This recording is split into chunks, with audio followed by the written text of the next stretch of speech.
A few months ago, I made a video talking about how to stop comparing yourself and your life to other people, especially other people on social media. And in that video, we talked a lot about how to shake that sort of fear of missing out and start to enjoy your life for what it is rather than pining for what someone else has. I don't think it's controversial to say that apps like Instagram and TikTok lead a lot of us to be more dissatisfied with our lives than we would be if we didn't have access to these platforms. Not that they're all bad, of course. There's a lot of good to be found on social media, but it's so easy to, with the click of a button, have a never-ending feed of perfectly curated photos and videos. In today's video, I thought we could chat about 5 specific things that social media has made us think are normal that are actually not normal at all. Hopefully this will help you and me see past the seemingly perfect lives of people on social media and gain some gratitude for our own lives, even if they don't always look picture perfect. Before we move on though, if you are new here, welcome. My name is Arena. I'm currently making videos that primarily focus on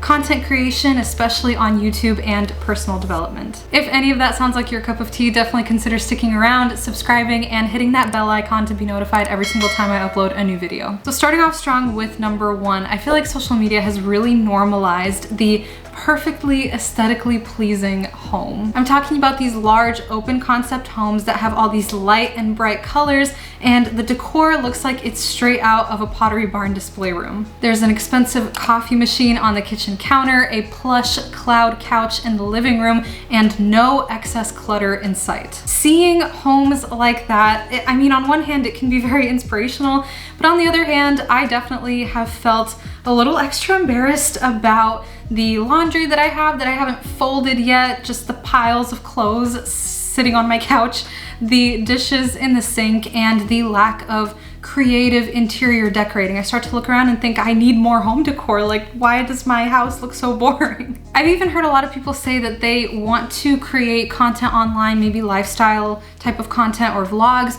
but they have felt deterred because they don't feel like their house meets that standard of the perfectly aesthetically pleasing home on social media. In reality, and I think we know this, but it's so easy to forget when we're being bombarded with all this beautiful imagery, but in reality, most people, the majority of the population, live in very modest, average looking homes. That modern, super clean aesthetic is definitely the exception and not the rule. Especially with the exorbitant cost of housing and just cost of living in general over the past several years, it's important to remember that a lot of people are not living in brand new homes. They're living in homes that were built 10, 15, 20 plus years ago. And of course, it's going to feel like the inside of your home looks a little bit dated when you're living in a house that was built a while back, and that's totally normal and okay. And as far as what we see on social media, I feel like I'm a prime example of this right now. I am showing you what I want you to see. You know, we've got these beautiful floating shelves behind me, this shiplap, and my clean desk, even though you can't really see my desk very much. But behind this camera, I don't even think I'm brave enough to show you.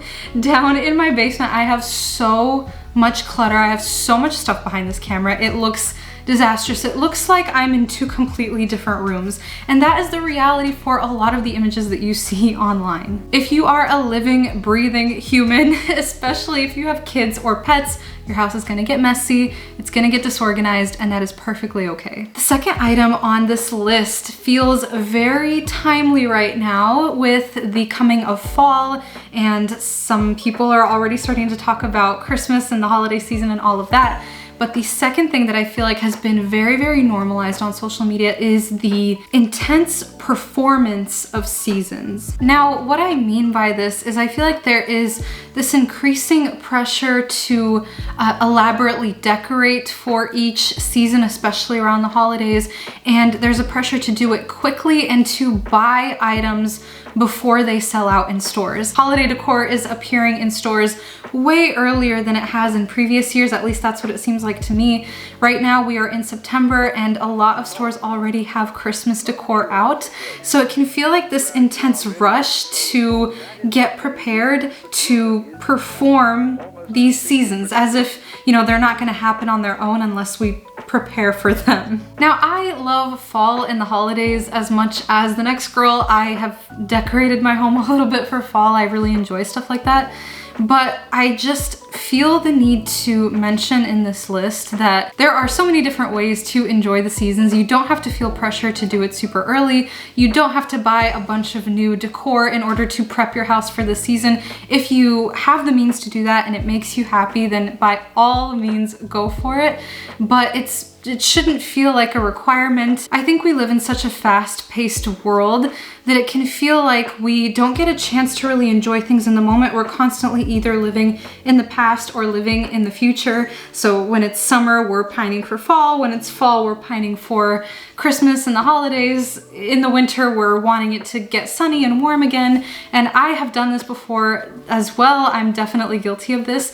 And I just want to encourage you to not allow social media to normalize that for you, to just live in the moment as much as possible, to enjoy the season that you're currently in, and to not feel pressure to expedite anything. Number 3, this one feels very relevant right now as summer is wrapping up. A lot of people are already back to school, but this has been top of mind for me specifically this summer, is I think social media has normalized elaborate vacations every year, specifically every summer. I feel like a lot of people lately are planning European getaways. I don't know if it's just my social media feeds. Let me know in the comments below if you feel the same way, but it feels like every other person is traveling to Italy, traveling to France, planning this super detailed European itinerary, and I don't remember seeing that in previous years. Now, I understand that a lot of people are getting back into traveling and just doing activities like that because we have passed the height of the pandemic and people want to get back out into the world. I get that. But at the same time, I feel like this normalization of having to have these insane vacations every year is not normal. Remember that the average person is not going on vacations all the time, and you are not wasting your life away if you don't have a super exciting vacation planned every year. There are so many reasons as to why people might not want to travel too often.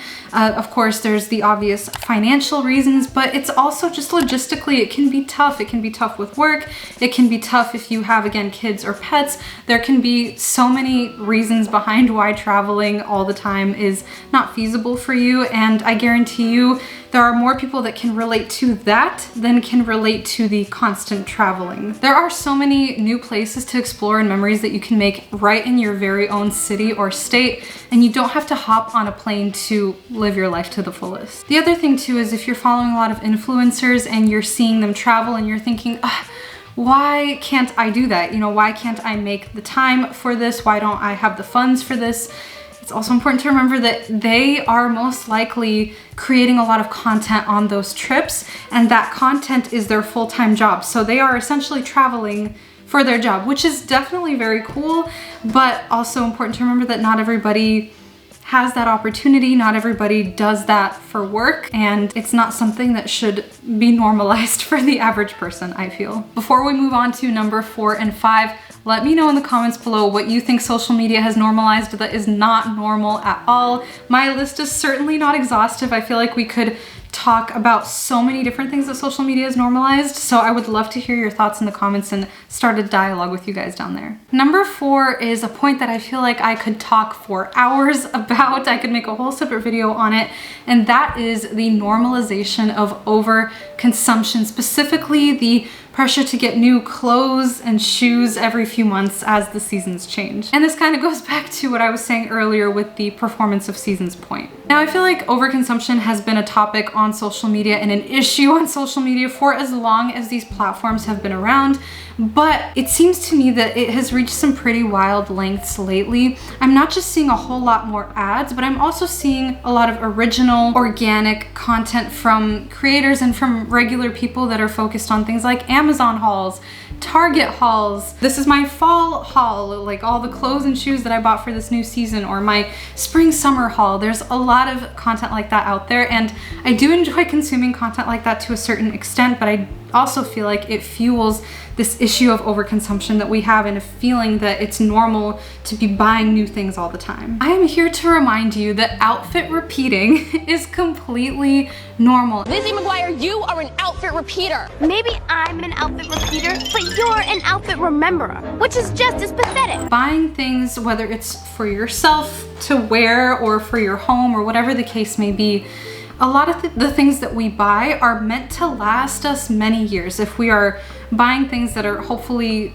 good, decent quality, we don't have to keep rebuying every few months. There really is no reason to buy a whole new wardrobe every time the seasons change every year. And if it feels like people online, specifically influencers, are constantly getting new stuff, it is literally their job to do so in many cases. Coming back to the traveling point, a lot of travel influencers and content creators, it is their job to go and travel and make content, and they get paid to do that. That's how they make their living. It's the same with this situation where influencers are constantly buying new things, posting about the things that they are buying. These items that they're buying, because they're sharing content and they're making money off of that content, the stuff that they're buying is literally tax deductible. I actually didn't know that for a while. I feel like I just found that out a couple of years ago. The items that they are buying, that they are making content about, are tax write-offs. It's necessary for them to continue consuming at a higher volume than the average person in order to continue to make interesting and original content. And like I said, I do really enjoy watching content like that, and sometimes even filming content like that myself. I love to watch hauls. I love to watch what people are buying for themselves. I think that that's really fun.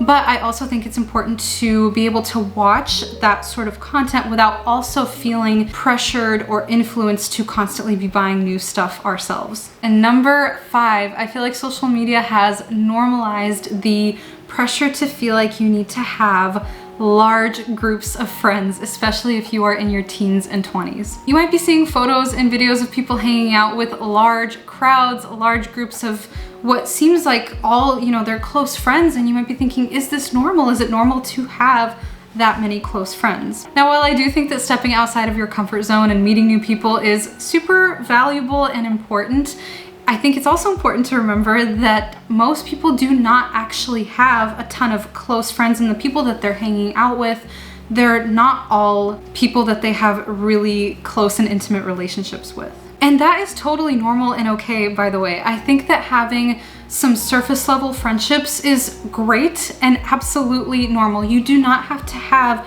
super deep, really close attachments with everybody that you hang out with or talk to. I think for most people, it's very common to have maybe 1 to 3 close friends, especially as you get older. Your circle gets smaller, and that's totally normal.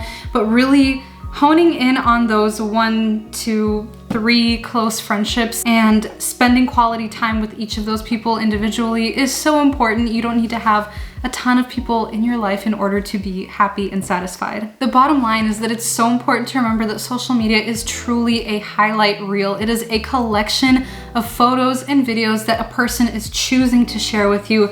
And most of the time, people want to share only the best things going on in their life. And in some cases, especially if the content that you are watching is coming from an influencer, it is 10 times more likely that that information or that a life that they are portraying is either fully or more often partially staged or fabricated in some way. It's not all 100% real. It's all a lie. Rather than spending time falling into the trap of comparison and taking everything that you see on social media at face value, I think it is so much more beneficial to really cultivate gratitude in your life, get excited about the simple joys that you have around you, and that will bring you so much more happiness in the long run. I'm excited to see the points that you bring up in the comments. Let me know if you'd like a part 2 to this video, but other than that, thank you so much for watching, and I will see you soon with a brand new video. Bye!